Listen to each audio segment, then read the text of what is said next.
जय गुरुदेव दत्त. सत्य, ज्ञान आणि कृपेचे भंडार असणारा ग्रंथ श्री गुरुचरित्र. मागील भागात आपण पाहिले की नामधारकांना गुरुच्या कृपेचा अनुभव आला. आता त्याची जिज्ञासा शिगेला पोहोचली. त्याने सिद्ध मुनींना कोणता प्रश्न विचारला? आजच्या व्हिडिओमध्ये आपण गुरुचरित्राचा अध्याय 3 मधले 3 मोठे रहस्य उलगडणार आहोत. गुरूंचा वास कोठे आहे, भक्तीचे रहस्य काय आणि भगवान दत्तात्रयांनी अवतार का घेतला? चला तर या पावन प्रवासाला सुरुवात करूया. मागील अध्यायात नामधारकाने सिद्धमुनींकडून गुरु महात्म्य ऐकले, ज्यामुळे त्याला खूप समाधान मिळाले. तो सिद्धमुनींना विचारतो की तुम्ही माझे संशय दूर केले. आता तुम्ही कोठे राहता? तुमचा आहार काय आहे? सिद्धमुनी उत्तर देतात, ज्या ज्या स्थानी माझे गुरु राहत होते तिथेच मी वास करतो. गुरूंचे स्मरण हाच माझा नित्य आहार. सिद्धमुनी नामधारकाला सांगतात की ज्यांची गुरुवर दृढ भक्ती नसते ते संशय धरून दुःख भोगतात. ते मेघदूताचे उदाहरण देतात.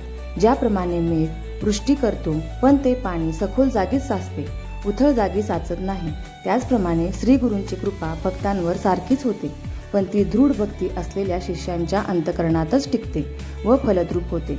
गुरु हे कल्पतरू आणि कामधेनूप्रमाणे आहेत. जे कल्पिले जाते ते तर देतातच, पण न कल्पिलेल्या गोष्टीही पूर्ण करतात.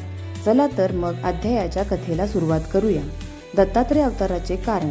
नामधारकाला जिज्ञासा होते की त्रिगुणात्मक मूर्तीत असलेले दत्तात्रय मनुष्य रूपात का अवतरले? सिद्धमुनी या प्रश्नाचे उत्तर देण्यासाठी दुर्वास ऋषींची कथा सांगतात. दुर्वास ऋषी हे ईश्वराचे अवतार होते. ते एकदा अंबरीश नावाच्या वैष्णव राजाच्या घरी आले. राजा एकादशीचे व्रत करून द्वादशीला पारणे फेडणार होता. धर्माप्रमाणे अतिथीला भोजन दिल्याशिवाय राजाने स्वतः जेवण करायचे नव्हते.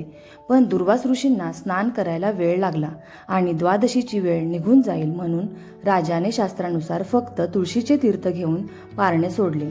दुर्वास परत येऊन क्रोधित झाले. आपला अपमान झाल्यामुळे त्यांनी राजाला शाप दिला की त्याला अनेक योनींमध्ये जन्म घ्यावा लागेल. भक्तासाठी हे सर्व झालेले पाहून भगवान विष्णू तेथे प्रकट झाले आणि त्यांनी दुर्वास ऋषींना सांगितले की मी भक्ताचा सेवक आहे. तुम्ही माझ्या भक्ताला शाप दिला आहे, पण मीच या शापामुळे पृथ्वीवर 10 अवतार घेईन आणि भक्तांचे रक्षण करीन. या कथेमागील मूळ उद्देश सांगून सिद्धमुनी म्हणतात की दुर्वास ऋषींच्या शापाचे निमित्त साधून भक्तांचा उद्धार करण्यासाठी आणि पृथ्वीवरील भार हलका करण्यासाठी भगवान विष्णूंचे अनेक अवतार झाले. याच परंपरेत त्रिगुणात्मक स्वरूपात श्री दत्तात्रयांचा अवतार झाला. तर मित्रांनो, अध्याय 3 आपल्याला शिकवतो की गुरुस्मरण हाच खरा आधार आहे आणि भक्तासाठी देव नेहमी तत्पर असतो.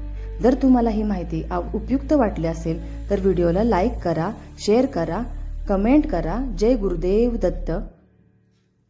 भेटू पुढील अध्याय 4. जय गुरुदेव दत्त.